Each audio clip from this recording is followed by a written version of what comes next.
Durante o período colonial na Coreia, em face da contínua agitação pública e atividade intermitente do povo coreano, o governo japonês tornou-se progressivamente mais brutal. A censura foi reforçada, o ensino da história e da cultura coreana foi proibido.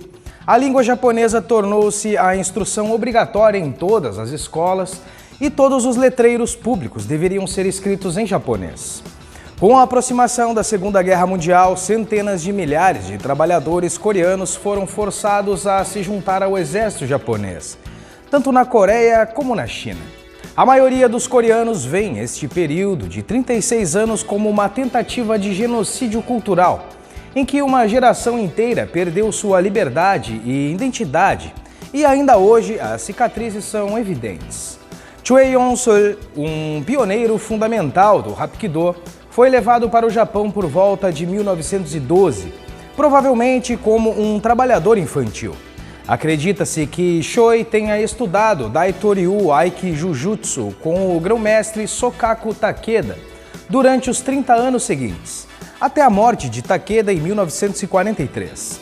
Seja bem-vindo a mais um vídeo aqui do canal. Eu me chamo Alexandre Coelho dos Santos e no vídeo de hoje iniciarei uma pequena série de vídeos sobre outra arte coreana, o Hapkido.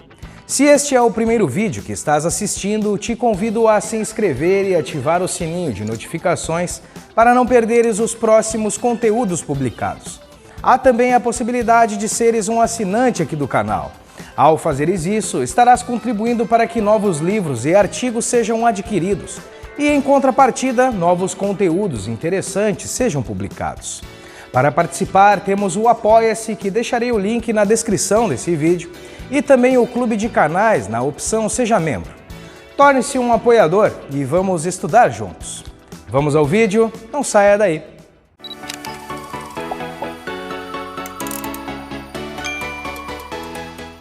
O treinamento de Choi Yong-sul nas artes marciais é um assunto um tanto polêmico e controverso, mas bastante reivindicado por muitos hapkidoins contemporâneos e é atribuída a Choi em uma entrevista que ocorreu durante uma viagem aos Estados Unidos em 1980, onde na oportunidade ele visitou seu sucessor, Chang Jin-il, na cidade de Nova York. Nesta entrevista, Choi explica que viajava frequentemente com Takeda, servindo como seu assistente direto nos ensinamentos. Afirma também que era o único aluno a ter um entendimento completo do sistema ensinado e em outro trecho da entrevista ele afirma ter sido contratado para caçar desertores de guerra. Contudo, acredita-se que ele vivia na casa de Takeda, ou como membro adotivo da família, o que seria pouco provável, ou apenas como um empregado, o que seria mais provável. Durante este período, os japoneses forçaram os imigrantes coreanos a mudar seus nomes pessoais para nomes japoneses, e Asao Yoshida é considerado o nome que Takeda deu a Choi. Na tentativa de entender a relação entre Choi e Takeda, devemos levar em consideração e compreender a ordem social da época, como citado no início deste vídeo. Takeda foi um dos últimos de uma longa linhagem de prestigiosos samurais japoneses, e os japoneses se consideravam uma raça divina. E durante este período, os coreanos ocupavam um degrau mais baixo de ordem social e eram comumente usados como empregados ou escravos.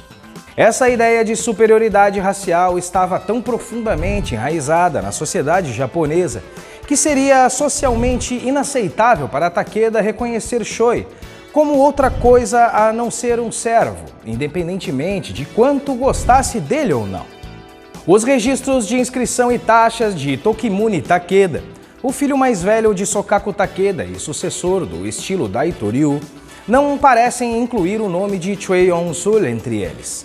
Portanto, exceto pelas alegações feitas pelo próprio Choi, há pouca evidência de que ele era realmente um filho adotivo ou ainda que tenha estudado formalmente o estilo Daitoryu. Alguns argumentam que sua omissão dos registros e o debate que se seguiu sobre as origens do Hapkido pode ser devido às tensões entre coreanos e japoneses. No auge da disputa, os praticantes de Hapkido alegam que os coreanos foram excluídos da lista, embora isso seja contradito pelos próprios registros de Takeda, que apresentam outros nomes coreanos.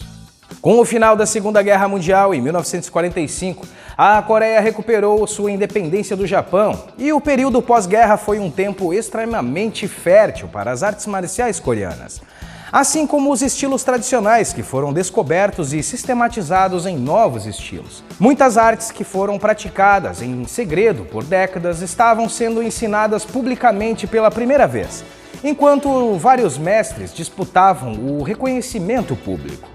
Nas décadas que viriam, os jovens artistas marciais coreanos também tentariam redescobrir e reorganizar as habilidades marciais tradicionais em novos sistemas abrangentes, que preservariam seu caráter nacional.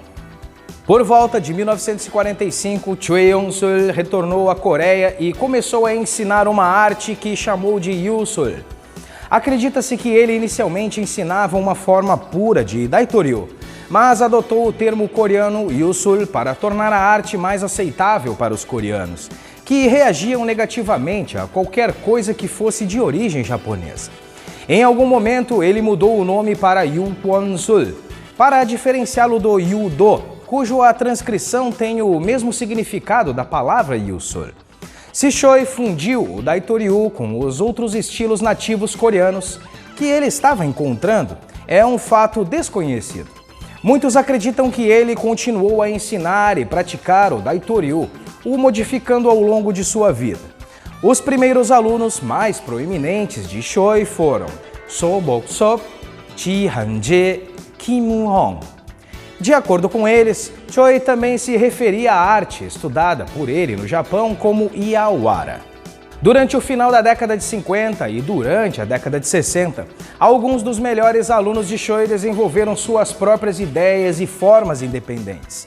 Alguns estabeleceram novas artes marciais, outros, mais notavelmente, Ji Han-jae e Kim Woo-hong, contribuíram com inovações, particularmente incluindo chutes à arte, expandindo assim enormemente a fundação do Hapkido.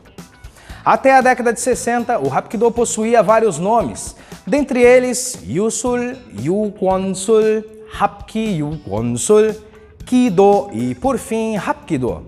E é possível que técnicas de artes relacionadas como Bisul, Hoshindo e Yudo também tenham sido absorvidas pelo Hapkido.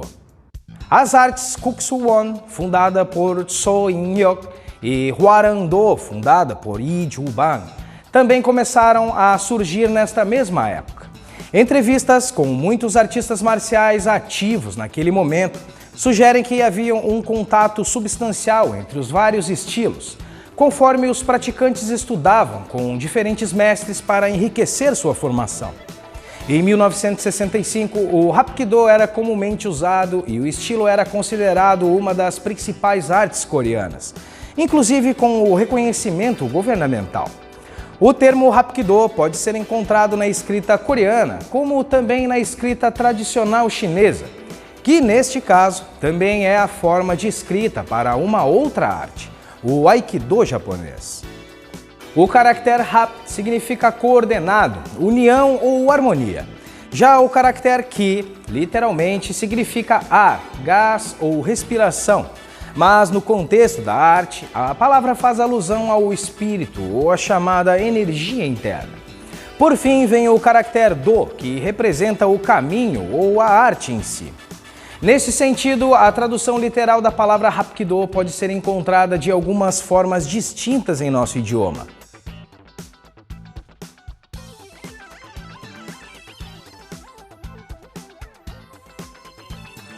Eventualmente, muitos mestres de Hapkido emigraram para o exterior e estabeleceram a arte globalmente, especialmente na América do Norte. Esta lista apresenta os primeiros alunos proeminentes de Choi Yong-sul, bem como notáveis mestres coreanos que começaram seus treinamentos na arte antes de 1963. Alguns desses mestres treinavam diretamente com Choi, embora a maioria tenha sido principalmente aluno de Ji Han-jae e Kim Woo-hong. Geralmente, nas artes marciais, muita importância é dada ao relacionamento geracional entre um professor e a fonte original. A crença de que quanto mais próximo do ensino original, melhor o artista marcial, não é necessariamente importante. Grandes mestres têm alunos bons e ruins. Alguns desses alunos se tornam ótimos professores e outros não. Também deve ser lembrado que todos os grandes artistas marciais desenvolveram suas próprias ideias, acrescentando conhecimento ao que aprenderam com outros mestres. E isso pode representar uma mudança positiva. Nos últimos 30 anos, muitos mestres de Hapkido altamente qualificados emergiram globalmente de uma variedade de fontes, originais ou não. Alguns desses mestres são tradicionalistas, preservam o Hapkido exatamente como foi ensinado a eles. Outros são mais liberais e integram suas próprias inovações, as acrescentando na base do Hapkido. Já em outros casos, mestres mudam a arte radicalmente, criando algo diferente e as batizando com nomes também diferentes. Em outras situações, mestres criam seus próprios sistemas de ensino, preservando o nome Hapkido, onde apenas a forma de repassar os conhecimentos é de acordo com a sua visão didática. Todas essas abordagens podem ter valor se feitas com responsabilidade, seriedade e integridade.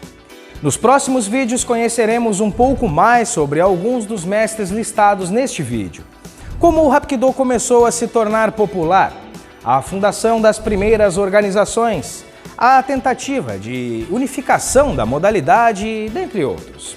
Eu me despeço por aqui, um grande abraço e até os próximos vídeos.